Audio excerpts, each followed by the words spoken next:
오케이. 그러면 두 번째 시간 이어서 살펴보겠습니다. 그러면 우리는 이제 우리가 구현한 퍼셉트론이 이 붓꽃 데이터에 대해서 일단은 그 잘 동작한다는 사실을 이제 알게 됐고, 그래서 이제 실제 데이터에 대해서도 이제 효력이 있다는 사실을 이제 알게 됐습니다. 그런데 이제 어제와 마찬가지로 우리는 이제 이게 왜 동작하는지에 대해서도 이제 살펴보고 싶습니다. 그래서 우리는 이 붓꽃 데이터에 대해서 산점도를 좀 그려보도록 하겠습니다. 그래서 이제 아이리스 데이터셋에서 이제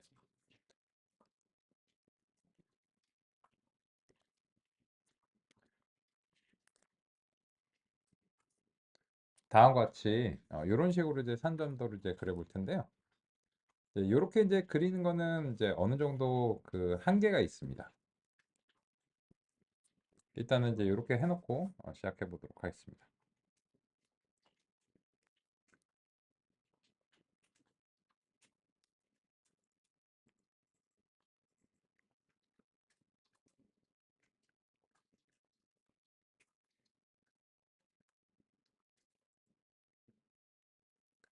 그러면 이제 보시면 이제 어제와 어떤 점이 이제 다른가에 대해서 같이 이제 얘기를 해보겠습니다.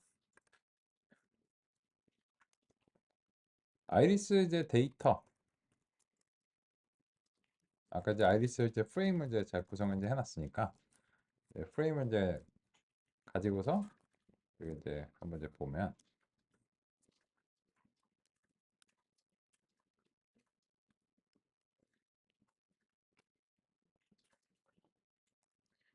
요 아이리스 프레임의 상태를 좀 통일하기 위해서 그 요 아이리스 프레임을 구성하는 셀을 그 데이터를 적재하는 부분으로 좀 그 근처에 좀 갖다 두면 좋을 것 같습니다. 그래서 이제 근처에 좀 갖다 두고 요거를 이제 한대 합치겠습니다. 그래서 이제 컬럼즈 이제 피처 네임즈 이렇게 이제 해가지고 이제 한꺼번에 좀 수정을 이제 해놓도록 하겠습니다. 왜 그러냐면 이제 적재를 이제 했는데 요 데이터들이 이제 원래 값들이 들어있는데 우리가 이제 종종 관찰할 때는 데이터 프레임을 통해서 관찰하는 것이 이제 용이한 경우가 많고요. 표 형식의 데이터인 경우는요. 그래서 이제 적재를 이제 하자마자 이게 이제 뭐 여기저기 어디 이제 추가되어 있으면 좀 혼란스러우니까요. 그래서 이제 어, 관찰을 용이하게 하기 위해서 요 데이터를 펜더스 이제 데이터 프레임을 이제 만들고 이제 피처 네임즈를 이제 붙이고 이런 식으로 해가지고 다음과 같이 이제 준비를 해놓도록 하겠습니다. 이거는 이제 오늘까지만 이제 사용하면 되기 때문에 그냥 이제 어, 이렇게 마무리 이제 해놓도록 하겠습니다. 그래서 이제 꽃받침의 높이와 너비, 꽃잎의 높이와 너비, 그리고 이제 최종적으로 이제 타겟은 이제 품종인 거죠. 그러면 이제 이렇게 이제 되어 있다 이제 가정했을 때 우리가 이제 요 스캐터를 이렇게 그릴 수도 있는데 아이리스 이제 프레임에서 플랫이라고 하는 것을 통해서 이제 스캐터를 이제 수행하고 그리고 x축의 값은 이제 몇 번째 열로 할 것이며 y축의 값은 몇 번째 열로 이제 할 것인가 이런 식으로 이제 그려도 이제 동일합니다.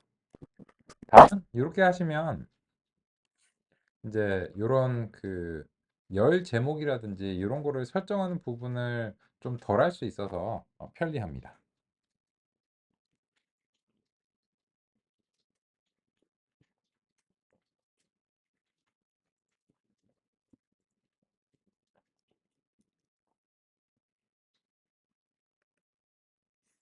그죠? 그런데 이제 이전과 관련해서는 이제 왜 이걸 이렇게 하는가 얘기를 이제 해보면 원래 이제 x가 어제 같은 경우에는 x1하고 x2 두 개밖에 없었잖아요. 그런 경우에는 이제 그림을 그리는데 고민이 없습니다.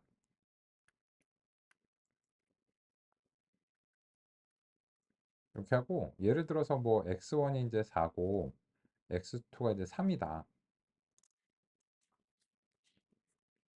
이러면 산점도를 이제 만약에 그린다면 지금처럼 이제 4,3 지점에 이렇게 점을 하나 이제 찍으면 되는 거죠. 그런데 지금은 고민이 있는 게 이 특성이 이제 4개인 경우에는 실제로 산점도를 정확하게 그리려면 4차원 공간이 필요합니다. 요런 이제 공간을 샘플 공간이라고 부르겠습니다.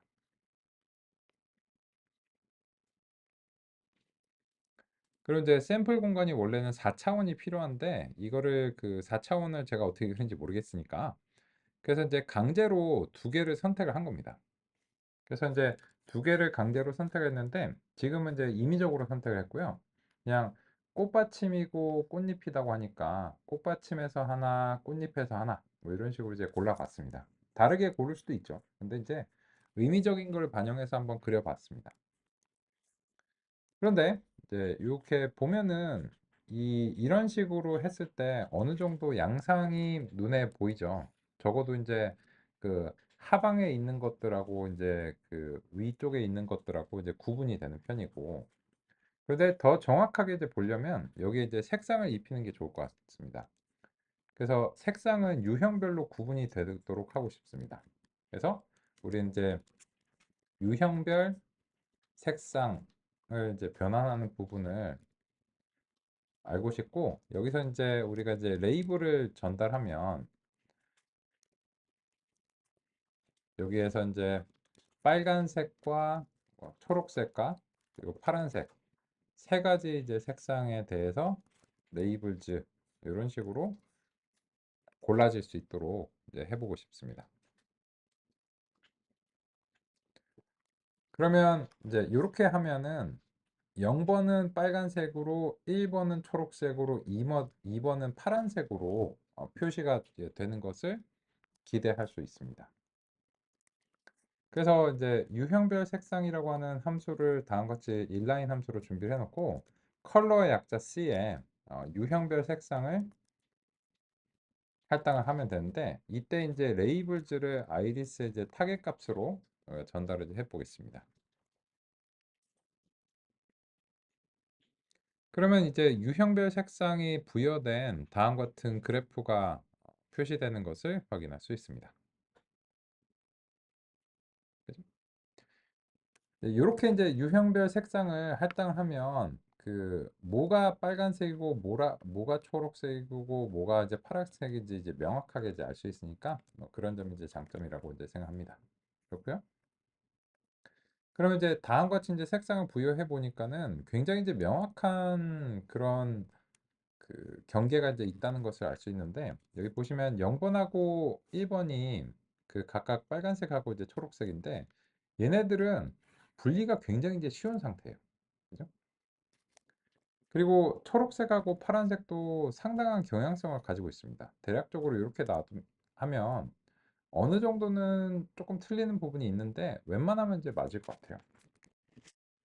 그런데 그러면 이제 어제 우리가 결정 경계를 만약에 여기다 그린다면 이런 식으로 뭐 그려지면 이제 될 거고 얘 같은 경우에도 완벽하진 않아도 뭐 한 이런 식으로 그려지면 어느 정도 되겠죠. 그죠? 그래서 이제 그런 부분들이 그 여기에다가 이제 여기서 이제 획득한 매개 변수들이 그런 식으로 이제 그려지는지를 한번 이제 확인을 해 보도록 하겠습니다. 근데 일단은 이제 좀 차이가 있는 부분이 있어요. 뭐냐면 요 여기서는 이제 4차원에 대해서 수행을 했기 때문에 이제 2차원 데이터에는 완벽하게 안 맞을 수 있습니다. 근데 그 다시 학습시키는 게 조금 귀찮으니까 여기서 이제 학습된 매개 변수를 그냥 이제 활용을 이제 해보려고 합니다. 근데 다만 여기서 이제 우리가 이 품종 분류기를 그 1번하고 2번으로 이제 좀 나누는 게 필요할 것 같아요. 그래야지 이제 여기서 각각 이제 품종 분류기 1번하고 2번에 대해서 그 매개 변수를 이제 획득할 수 있으니까요. 그래서 이렇게 바꾸겠습니다. 품종 필터 1번에 대한 품종 분류기를 품종 분류기 1번으로 좀 바꿔볼게요. 그거는 이제 또 컨트롤 F를 해서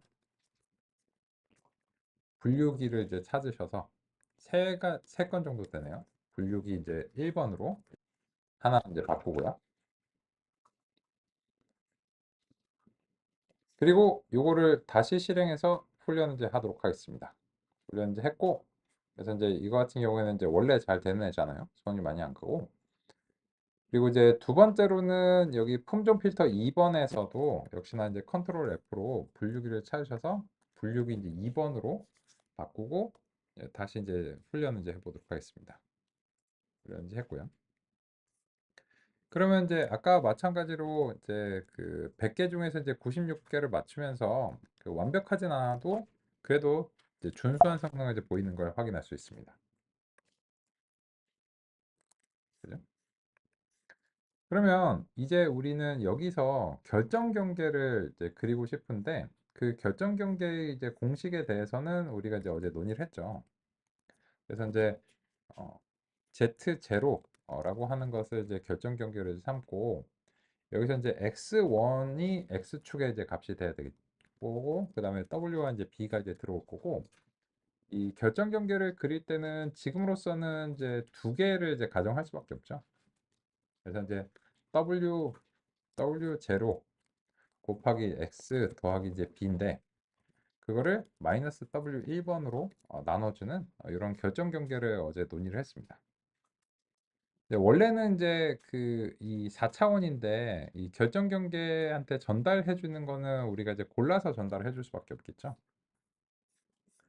그래서 이제 다음과 같이 결정 경계를 그 정의를 하고 이 위에다가 우리 직선을 이제 그려 보겠습니다. 그러면 이제 결정 경계를 그리기 위한 x축의 범위는 요게 돼야 돼요. 여기가 이제 x축의 이제 범위가 돼야 되고 그래서 이제 임의적으로 한 4부터 8 정도까지 결정 경계의 x축 x1의 범위를 할당하겠습니다. 그래서 이제 린 스페이스에서 균일 간격으로 이제 4.0부터 4부터 8까지를 한 이제 뭐 100개 정도 값을 이제 잡기로 하고요. 그래서 이제 여기서부터는 이제 결정 경계를 이제 그리기 위한 노력들이죠. 그리고 이제 이 같은 그래프 위에서 이제 그릴 거기 때문에 그냥 바로 이제 PLT 플러스로 해서 x1에 대해서 z1을 수행하고 x1을 이제 하고 w랑 이제 b를 전달해 주고 싶은데 요 w랑 b를 골라서 전달을 해줘야 돼요. 그래서 이제 아까 이제 품종 분류기 1번으로 우리가 변경했고 w를 이제 전달해 줘야 되는데 여기서 이 w를 첫 번째와 이제 세 번째 값만 이제 골라서 전달을 해줘야 됩니다. B는 괜찮아요. B는 이제 어차피 하나밖에 없기 때문에 그래서 이제 요 편향 같은 경우에는 이제 원래 하나밖에 없으니까 품종 분류기 1번에 B를 그대로 이제 전달을 해주고 이제 그림을 이제 그려보려고 하겠습니다. 네임 에러는 W1이 병의되어 있지 않았다. 여기서 괄호를 잘못 썼네요.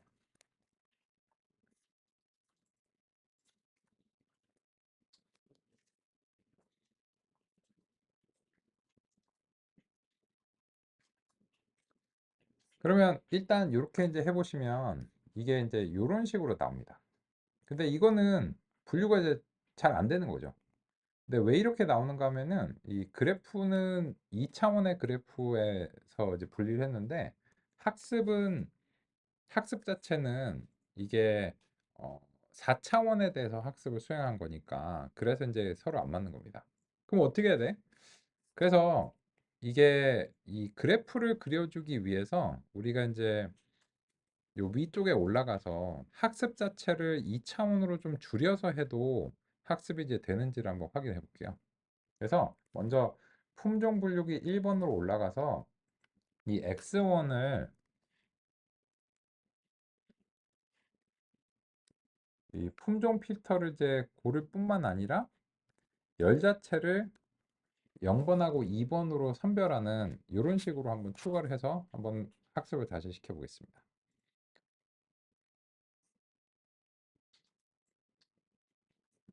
이거는 그 다음으로 해야 될 것 같습니다. 그래서 이제 품종 필터를 이제 골랐는데 그리고 나서 여기서 0번하고 이제 2번으로 고른 걸로 이렇게 되고 있습니다. 그래서 그 이런 식으로 이제 선별을 이제 해주면 요거는 원래 이제 입력 데이터가 4차원인데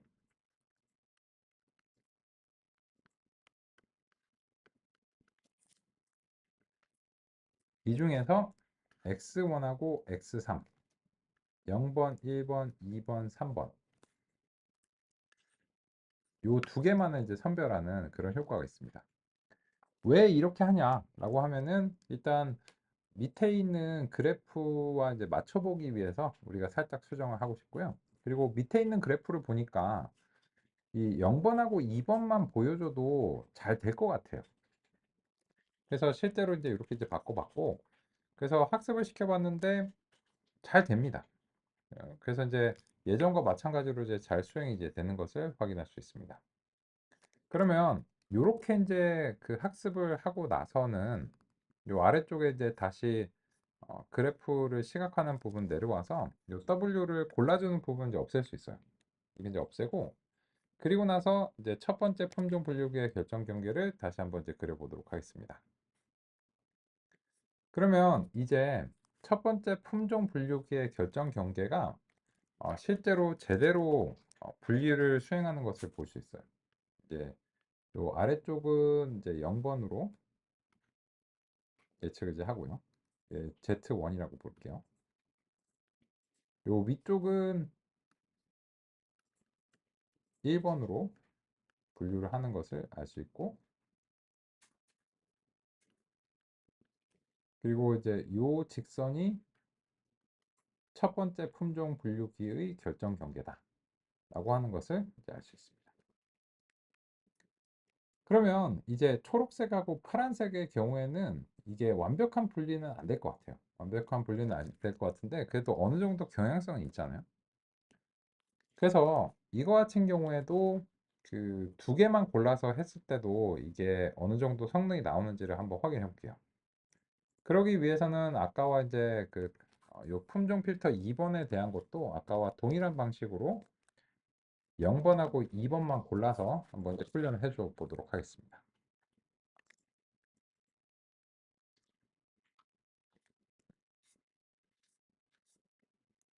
단축키를 잘못 눌렀습니다. 그러면 0번하고 이제 2번만을 골라서 훈련을 이제 다음과 같이 이제 해줬습니다. 그럼 보시면 아까보다는 조금 더 많이 틀립니다. 그죠? 그래서 이제 아까 96%의 정확도를 보이던 게 지금 90%로 좀 내려앉았어요. 아무래도 이제 그 추가적인 차원들이 이 두 개를 분류하는 데 도움이 됐던 걸로 보입니다. 그죠? 근데 이제 지금은 이제 시각화를 위해서 이제 해봤고 혹시나 모르니까는 학습 횟수를 조금 늘려볼게요. 20번을 좀 늘려서 근데 20번으로 늘리니까는 오히려 더 주저앉았죠. 그죠? 이게 이제 조정하다가 이제 중간에 이제 끊기는 모습이니까 그래서 어, 얘는 다시 그냥 10번으로 돌려놓고 어떻게 해도 완벽하게 되기는 어려울 것 같아요. 이 두 개의 차원만으로는 이쪽 부분에서는.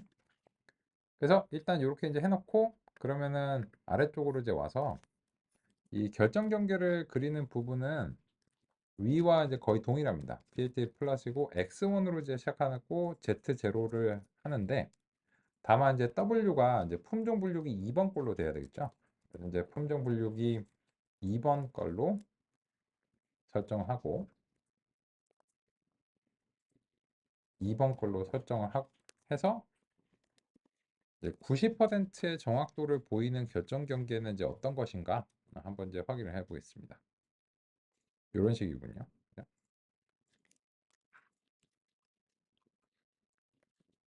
요게 이제 그 100개 중에서 이제 10개를 틀리는 건데 요런 것들이 이제 틀리는 거죠. 오답.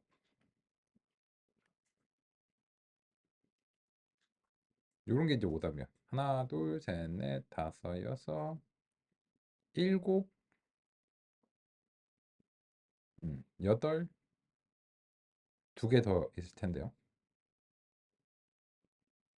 이게 겹친 것들도 이제 아마 있을 겁니다. 그래서 한 두 개 정도 이제 더 있을 건데 이제 요게 90%의 성능을 이제 보이는 거예요. 즉, 요 경계선이 이제 2번의 결정 경계인 겁니다. 그리고 그게 90%의 이제 성능을 보인다는 거는 이런 식으로 결정 경기가 그려지니까는 이제 여기에서 이제 틀리는 거고, 이거보다 조금 더 이제 잘할 수 있는 가능성이 어느 정도는 있을 수도 있어요. 근데 지금으로서는 이제 다음과 같이 이제 설정된 걸 이제 확인할 수 있습니다.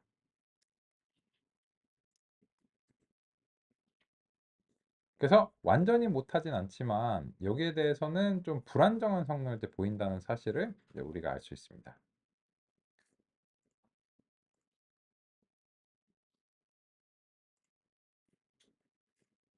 잘 확인되시나요? 좋습니다.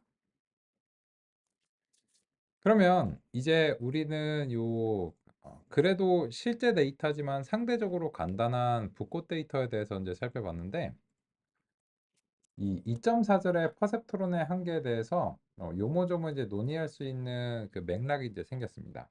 퍼셉트론의 한계가 여기서 논의하는 것도 있고요. 또 방금 전에 우리가 관찰한 것도 있기 때문에 교재에서는 그 중에 한 가지만 논의를 한 겁니다. 그래서 이제 그런 점에 대해서 이제 이두 가지로 논의를 드려야 되는데, 첫 번째로는 이제 그 수학적 불안정성이 좀 있습니다.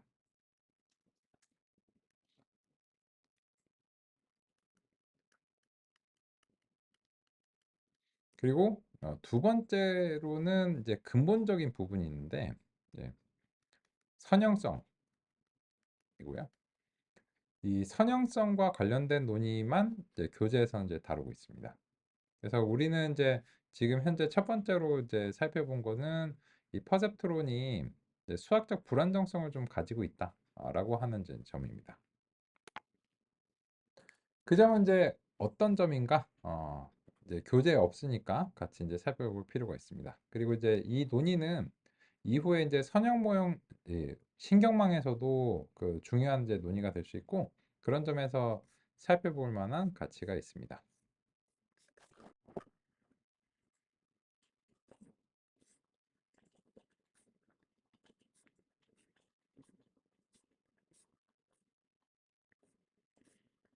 우리는 이제 1958년에 이제 퍼셉트론을 구현해서 실제로 이제 학습이 되는 모습을 이제 봤고요.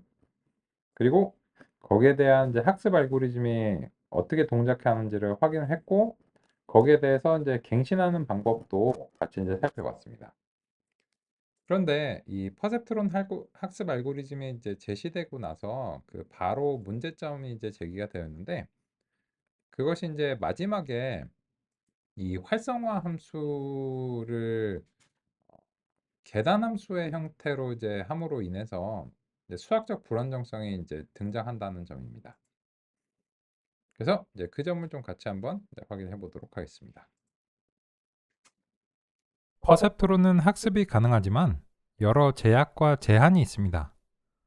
퍼셉트론에서는 계단 함수로 활성화를 하는데 이러한 활성화는 문제가 있습니다.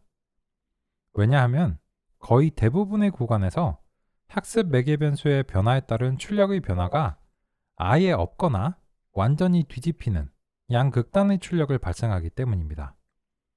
예를 들어 중간 출력에서 Z1과 Z2의 서로 다른 값이 발생한다고 하겠습니다.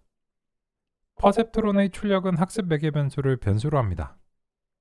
입력은 외부에서 주어지는 것이라 모델 내부에서는 변수가 아닌 상수로 생각할 수 있습니다. 따라서 모델 출력을 결정하는 변수는 학습 매개 변수입니다. 동일한 입력에 대해 서로 다른 학습 매개 변수는 대체로 서로 다른 Z1, Z2 값을 발생합니다.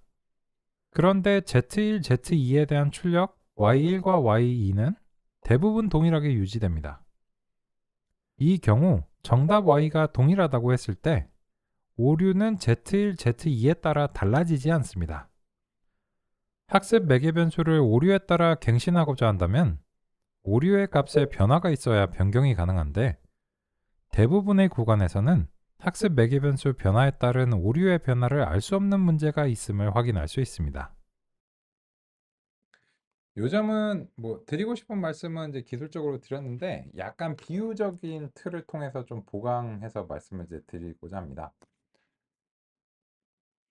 좀 난데없지만 요 그 Z를 호떡이라고 비유를 해볼게요.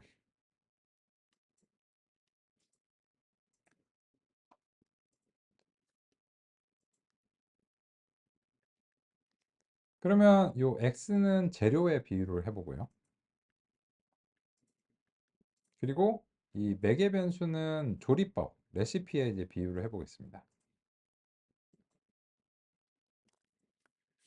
그러면 이제 최종 출력 y는 이거는 어떻게 이제 봐야 되는가 하면은 호떡을 만드는 이유가 결국 돈 벌고 싶어서잖아요. 그죠?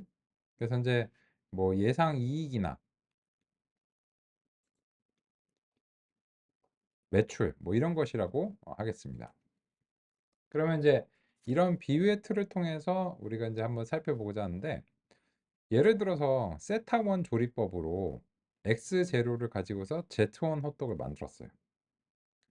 그러면은 여기에 대해서 활성화를 한다면, 만약에 Z1이 여기에 있으면 이런 식으로 계산함수는 알려주는 거죠. 그러면 이제 어떻게, 이게 뭐냐? 팔려. 이게 호떡이라서 팔릴 것 같아. 이런 식으로 이제 얘기를 해줄 수 있다는 거예요. 비유하자면. 근데 돈을 많이 벌고 싶으면 노력을 해야 되겠죠. 그래서 이제 노력을 해서 세타원 조리법을 좀 변경을 해서 뭐 이렇게 반죽을 뭐 찰지게 만들고 뭐 이렇게 해가지고 세타2 조리법으로 만들었어요. 근데 재료를 바꾸면 원가가 달라지니까 조리법만 바꿔가지고 일단 해보려고요. 그래서 이제 그 물론 재료를 바꿔야 되는 경우도 있지만요. 지금으로서는 재료는 고정하겠습니다. 그래서 애써서 이제 세타2로 만들어 가지고 Z2라는 호떡을 만들었어요. 그리고 이제 Z2라는 호떡은 Z1하고 확실히 다릅니다. 확실히 다른데, 그런데 이제 궁금한 건 이거죠. 그래서 이제 더 열심히 노력해서 맛있는 걸 만들려고 했는데, 그래서 더 많이 팔려? 이거를 알고 싶은 거예요. 그런데 계산 함수는 이렇게만 얘기해 줄 수 있는 거예요. 팔려. 아니, 그런 거 말고 Z1보다 더 많이 팔릴 것 같냐고. 이런 식으로 이제 물어보고 싶은데, 얘는 그냥 아니야, 뭐 팔려. 이렇게만 얘기를 해주는 거예요. 그러면 이제 진이 빠지겠죠. 그러면은 Z1으로 그냥 대강 만드나, Z2로 대강 만드나, 뭐 어차피 팔리면 그냥 똑같구만. 이런 식으로 하면 이게 아슬아슬한 매개 변수들이 한다고 해도 어쨌든 간신히 호떡이어도 상관없다는 거잖아요. 근데 그러다 보면 이 매개 변수의 품질에 대해서 측정하는 게 어려워집니다. 예를 들어서 그 객관식 문제를 맞추는 상황을 한번 가정해 볼게요. 객관식 문제를 이거는 확실히 이거지라고 생각하는 경우가 있고, 긴가민가한데 이건가 이렇게 찍는 경우가 있잖아요. 근데 그거는 그 실력이 다른 거죠. 그 해당 문제에 대해서. 그런데 이 계산함수는 그냥 이 모든 것들이 어쨌든 인계점만 넘으면 다 동일한 방식으로 취급이 되기 때문에 매개 변수가 이제 더 효과적인가를 알 수가 없습니다. 근데 그게 뭐가 중요한데? 이런 게 이제 중요한 거예요. 우리도 이제 살펴본 것처럼 여기서 맞추는 게 이제 중요한데, 얘는 이제 전반적으로 각 표본에 대해서 하나씩 갱신을 수행합니다. 이제 첫 번째 표본에 대해서 이제 갱신을 하고, 그리고 이제 두 번째 표본에 대해서 갱신을 하고, 이런 식으로 이제 갱신을 수행하다 보니까 이거 같은 경우에는 이제 셔플을 안 해주면은 이제 확실히 좀 문제가 많이 생기기도 합니다. 그래서 이제 이런 점이 퍼셉트론의 이제 수학적 불안정성에 이제 기인합니다. 그래서 이런 수학적 불안정성을 이제 개선하기 위해서 이제 몇 가지 시도가 있었습니다. 그래서 이제 바로 이제 1960년에 살짝 이제 과도기적인 시도가 하나 있었습니다. 로젠블렛의 1958년 퍼셉트론 이후 곧 1960년에 개선된 모델이 등장합니다. 어댑티브 리니어 뉴런, 줄여서 아델라인이라고 부르는 학습 알고리즘입니다. 이 모델은 퍼셉트론과 마찬가지로 MCP 뉴런을 기반으로 합니다. 퍼셉트론과 차이점은 선실함수를 정의하고 최적화하는 방식을 제시한 것입니다. 이후 퍼셉트론 기반의 선형 모델, 서포트 벡터 머신, 신경망 모두 이러한 방식을 개성하여 학습을 수행하게 됩니다. 그런 점에서 아델라인의 위드로우 호프 학습 알고리즘은 인공지능 발전의 중요한 틀을 제시하였습니다. 퍼셉트론과 아델라인의 중요한 차이점은 활성화 함수입니다. 퍼셉트론은 계산 함수를 사용하기 때문에 각 표본에 대한 오류를 개별적으로 구해 매번 갱신을 수행하는 방식입니다. 반면 아델라인은 항등 함수를 활성화 함수로 사용하여 전체 손실을 미분 가능한 매끄러운 곡선의 함수로 만듭니다. 손실 함수를 활용하는 것은 종합 오차를 줄이는 방향으로 학습을 할 수 있다는 것을 의미합니다. 학습 시점에서는 항등 함수의 출력을 기준으로 매개 변수를 갱신하고 예측 시점에서는 항등 함수 출력 0을 기준으로 둘 중에 하나로 결정하여 최종적으로는 퍼셉트론과 같이 이진 분류를 수행합니다.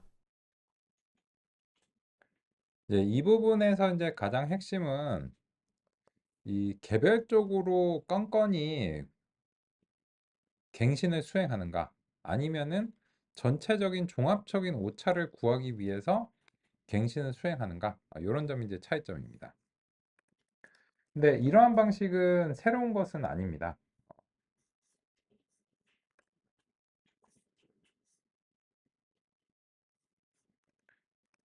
19세기에 발명된 선형회귀가 그런 방식을 이제 예전부터 오랫동안 사용해 오고 있었습니다. 그 점을 같이 한번 보겠습니다. 이 19세기 이제 선형회귀는 가장 기본적으로는 다음과 같은 예측 모형을 가지고 있습니다. 선형 모델의 가장 간단한 예측 모형은 직선입니다. 입력이 1차원이면 그에 대응하는 기울기도 1차원이라 그렇습니다. 편향은 직선의 절편입니다. 선형 회귀는 예측 모형을 따라 입력에 대한 출력을 결정합니다. 선형 분류기는 예측 모형을 유형으로 분류하는 결정 경계로 활용합니다. 그러면 여기서 이제 중요한 차이점이 무엇이냐? 라고 하면 퍼셉트론과의 중요한 차이점은 이 요렇게 이제 형성된 직선을 어떻게 활용하는가에 따라서 이제 분류인가 회귀인가가 달라집니다. 만약에 이제 요거를 요 직선상을 이제 그대로 활용하게 되면 요거는 연속적인 값을 내는 이제 회귀가 되는 거고요. 우리처럼 요 직선을 z는 0으로 하게 되면 그러면 이거는 이제 이 위쪽은 1이요 아래쪽은 마이너스 1이라는 이제 분류를 수행하게 됩니다. 그래서 이제 그 정도 이제 차이밖에 없습니다. 그래서 이제 19세기에 선형회귀가 이미 만들어졌는데 이 선형회귀는 다음과 같은 방식으로 최적화를 수행합니다. 매개 변수를 학습하기 위해서는 어떠한 모형이 다른 것보다 더 나은지 평가하는 기준이 필요합니다. 지도 학습의 목표는 정답에 가능한 가까운 예측을 하는 것입니다. 그래서 정답과 예측의 오차를 최소화하는 과정이 학습이라고 할 수 있습니다. 그렇다면 그러한 오차를 측정하는 방식을 정의해야 합니다. 선형 회귀는 평균 제곱 오차를 활용합니다. 오차는 정답과 예측의 차이로 간단하게 정의할 수 있습니다. 각 표본별로 측정된 오차는 전체적으로 취합될 필요가 있습니다. 즉 종합 오차를 구해야 합니다. 오차가 양수음수 모두 가능하기 때문에 취합하기 위해서는 최소한 절대값이 필요합니다. 미분을 활용해서 최적화를 수행하는 방식을 선택할 수 있도록 오차를 제곱하여 합계를 구하는 종합 오차를 정의할 수 있습니다. 표본 개수로 정교화하기 위해 표본수로 나누어 주면 평균 제곱 오차가 됩니다. 종합 오차는 종종 손실이라고 부릅니다. 이렇게 정의한 손실 함수의 매개 변수에 대해 해를 구하면 최적의 매개 변수를 구할 수 있습니다. 근데 이거 같은 경우에는 요 각각의 y 값들이 연속적인 값들입니다. 예를 들어서 1.0 그런데 예측을 1.1로 했다. 이런 식으로 이제 연속적인 이제 값에 대해서 그 오류를 구하고 그 오류 값들의 평균을 이제 구하는 건데 이 오류를 취합할 때 양수음수가 나올 수 있으니까는 절대값이나 이제 제곱을 이제 하고 종종 이제 제곱을 많이 사용하는데 이렇게 이제 미분을 통해서 최적화를 수행할 수 있도록 제곱을 이제 선택하는 경우가 이제 대부분입니다. 근데 이 얘기를 왜 하냐라고 하면 우리의 이제 퍼셉트론의 학습 알고리즘하고 비교가 되는 점이 이제 이 점이라는 겁니다.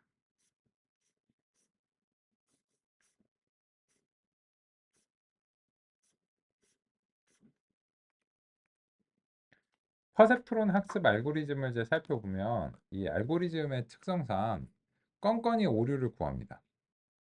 그래서 이제 어떠한 임의의 이제 i번째 표본에 대한 오류를 구하고 거기에 대한 이제 i번째에 대한 예측을 이제 구해요. 그리고 나서는 그냥 그 다른 표본들이 어쨌든지 간에 이 해당 표본에 대해서 오류가 생기면 바로 갱신을 해버립니다. 그러면 이게 이상치 같은 것이 있다라고 하면은 거기에 대해서 갱신이 이제 강하게 수행이 되기 때문에 전체적으로 얘가 크게 흔들릴 수 있습니다. 그래서 이제 종합적인 뷰가 없는 거죠. 이 비유해서 말씀드리면 이런 거죠. 예를 들어서 서로 약간 상충되는 그런 그 상사의 지시 같은 게 있다라고 이제 가정해 볼게요. 그죠? 그러면은 어느 사람은 아 이렇게 해야 돼라고 하고 다른 사람은 완전히 반대로 얘기하는데 그 종합적인 뷰를 가지면 아 가만 있어봐 이 두 분이 이렇게 말씀을 하시는데 조직의 전체적인 관점에서 살펴보면 이걸 좀 절충해야 되겠다. 이런 식으로 해서 이제 조정을 하면 약간씩은 실망시키지만 전반적으로는 좋은 그런 방향성을 결정할 수도 있거든요. 근데 이 컨셉트 같은 경우에는 이제 누가 뭐라고 얘기하면 예 그렇게 하고 또 완전히 반대로 하면 예 이렇게 가는 거예요. 이러다 보면은 이 갱신 자체가 굉장히 불안정해질 수 있다라고 하는 게 이제 문제점입니다. 그래서 이제 이런 과도기적인 관점이 있었지만 최종적인 형태는 로지스틱 회귀라고 하는 알고리즘으로 평가됩니다.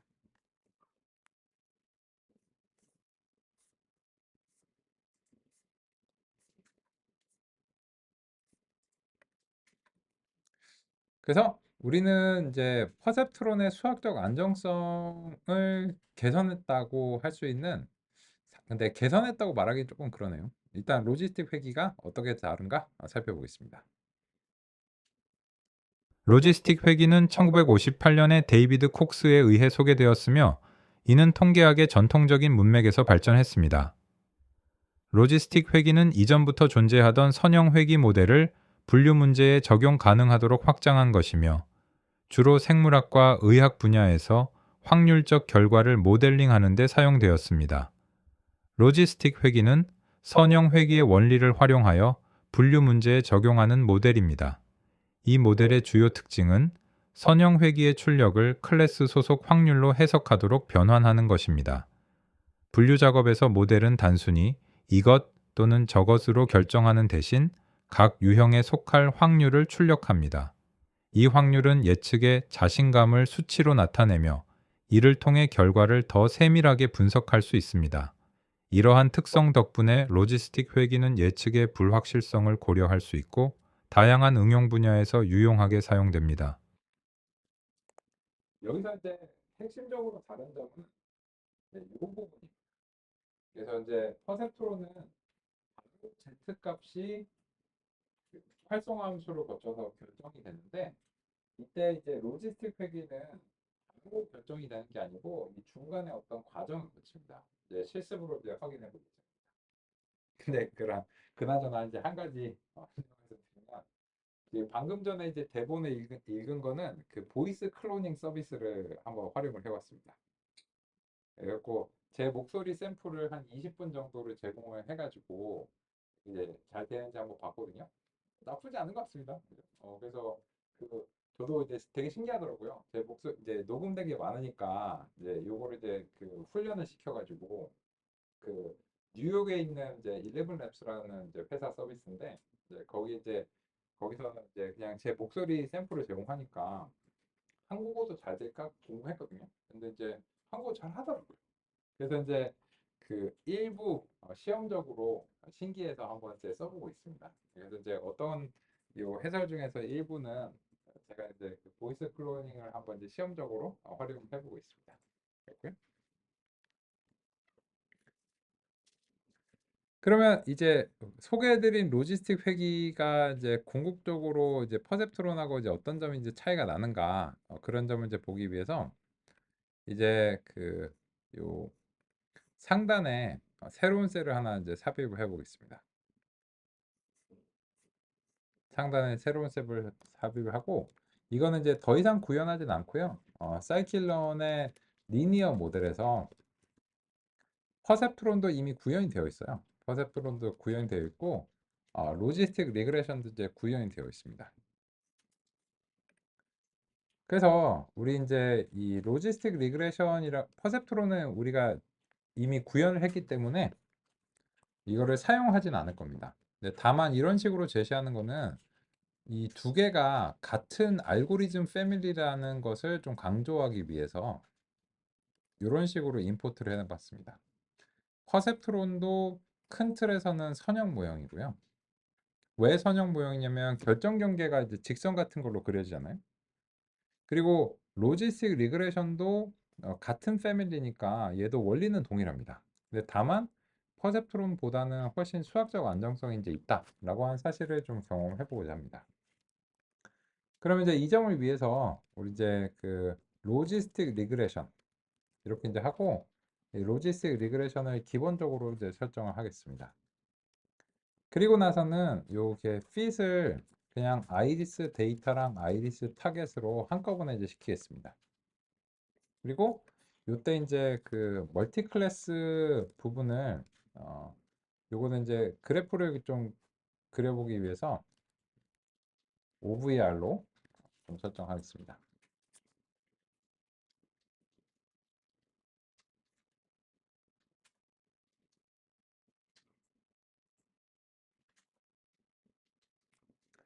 여기서는 이렇게 이제 설정하면 이제 이 경고가 좀 발생합니다. 퓨처 워닝이고 멀티 클래스라는 옵션이 그 1.5 버전에서는 제거가 될 예정입니다. 이렇게 이제 나옵니다. 지금은 그냥 이제 있으니까는 그대로 이제 쓰겠습니다. 그래서 이제 혹시 이런 걸 하고 싶으면 그냥 이제 뭐 원버스트 레스트 클래시파이어를 이제 써서 이렇게 이제 수행하라 뭐 이런 식으로 이제 되어 있거든요. 요거는 이제 그냥 이제 이게 제일 좋은 값은 아닌데 그 보여드리기 위해서 좀 이렇게 이제 해봤습니다. 그렇고요. 그러면 이제 이걸 가지고서 우리는 이제 예측 확률이라고 하는 것을 이제 뽑아 보겠습니다.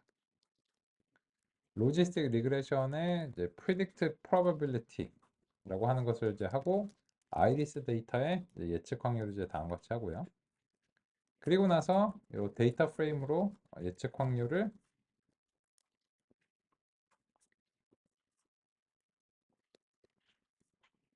다음 같이 이제 구성을 이제 해보겠습니다. 그리고 일단은 예측 확률을 이렇게 이제 잘 나오는지 한번 이제 살펴보고요. 그리고 이제 다음 것이 잘 된다면 이제 컬럼즈 이런 거에다가 가독성을 위한 조치를 한번 이제 살펴보겠습니다.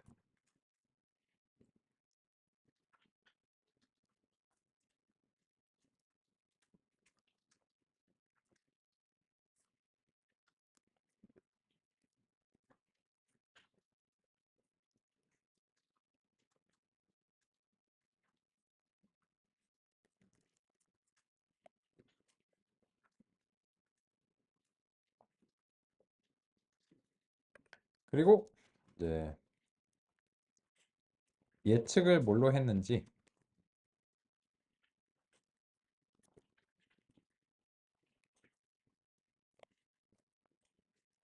추가를 이제 해보고 실제 정답은 무엇이었는지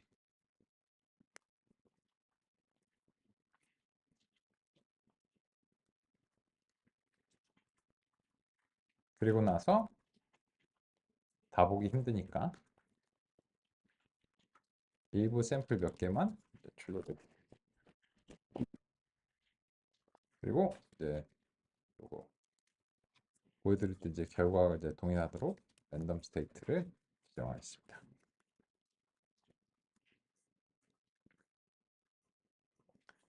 그리고 소수점이 너무 이제 자잘하니까 소수점 한 3개 정도로 설정하겠습니다.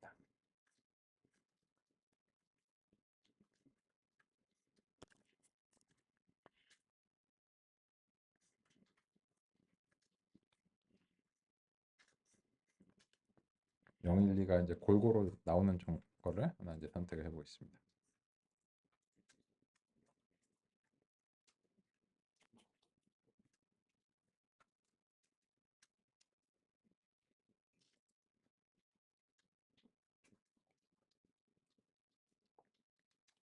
잠시 확인하는 시간 갖겠습니다.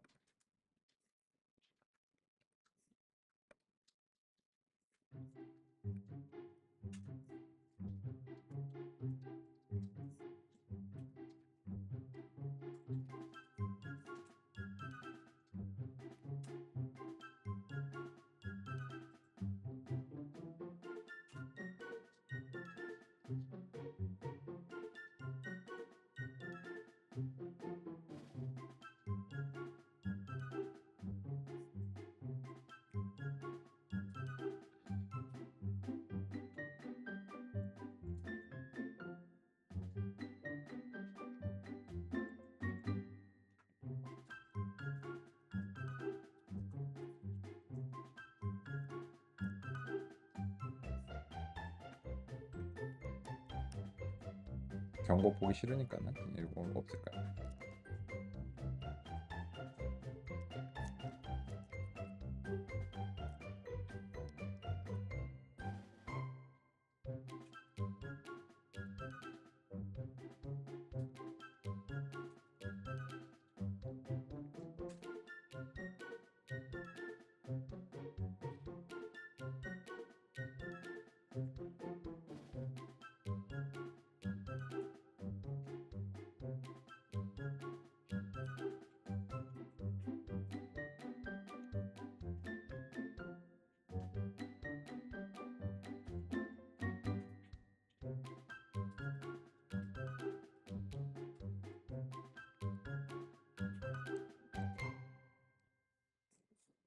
오케이. 그러면 이제 같이 한번 이제 보겠습니다. 일단은 이제 여기서 이제 보시면 이 predict probability라고 하는 API를 호출하면 우리는 이때까지는 그래서 뭘로 할 거야? 라고 하는 이제 이런 방식으로만 봤는데 내부적으로 다음과 같은 정보를 활용해서 예측을 한다는 사실을 살펴볼 수 있습니다. 그러면 여기서 제가 이제 이렇게 표현한 것은 이제 어떤 것이냐라고 하면은 우리의 모형이 확률적인 예측을 수행한다는 것을 강조하고 싶었습니다. 무슨 말이냐면 주어진 입력 x에 대해서 특정한 y일 확률인 거죠. 그래서 지금 현재 14번이라고 하는 색인값이 그럼 이제 x 이제 14 이렇게 이제 쓸게요. 주어진 입력이 14번일 때 y가 0일 확률을 이 현재 로지스틱 리그레션은 98%로 봤습니다. 그런 식이에요. 그러면은 이거는 대단히 크게 확신을 하는 거잖아요. 근데 이제 상대적으로 1일 확률은 거의 없는 걸로 봤고 2는 이제 아예 아니다 이렇게 봤고 그래서 실제로 확률이 제일 높은 0번으로 잘 예측을 했고요. 실제 정답도 그래서 두 개가 일치를 했죠. 이런 상황이고 그런데 이제 두 번째 이 샘플 5에서 랜덤 스테이트 1로 했을 때 두 번째인 98번을 이제 보면 1번일 확률을 76% 정도로 잡았고 받고 여기 이제 24% 정도로 받고 그래서 일단 고르자면 1번을 골랐어요. 그리고 정답도 맞아서 다행이죠. 다행인데 이거는 아까 98%의 자신감에 비해서는 좀 자신이 없는 거죠. 그래서 이제 요런 것들이 틀릴 가능성이 좀 높아지는 요런 이제 부분들입니다. 그래서 이제 다음과 같은데 그러면 이게 완벽하게 맞았는가? 그런 것도 이제 한번 살펴보겠습니다. 그래서 이제 로지스틱 리그레션을 이제 훈련을 이제 했는데 이 예측을 이제 수행했잖아요. 그러면 여기에 대해서 그 예측하고 이제 정답을 서로 이제 비교를 해보겠습니다. 그래서 이제 예측 이제 확률하고 예전과 이제 마찬가지 이제 방식으로 정답을 이렇게 이제 비교를 해보면 그러면 이제 몇 개 중에 몇 개를 맞췄는가 알 수 있겠죠.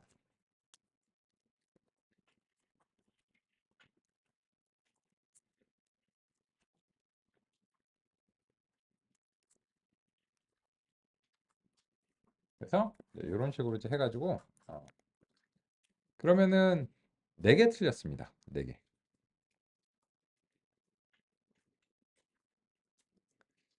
그러면 이제 우리가 맞춘 것은 자신감이 이제 되게 높은데 이 틀린 거는 이제 왜 틀렸는가 자신감이 어떻게 되는가 궁금하고 그리고 그렇게 이제 틀린 것들이 이 아까 이제 샘플의 분포에서는 어디에 해당하는가 이런 점들을 이제 살펴보면서 얘가 이제 왜 그렇게 예측을 했는가 그리고 이제 어째서 그런 건 틀릴 수밖에 없었을 것 같은가 이런 점들을 이제 분석해 보고자 합니다.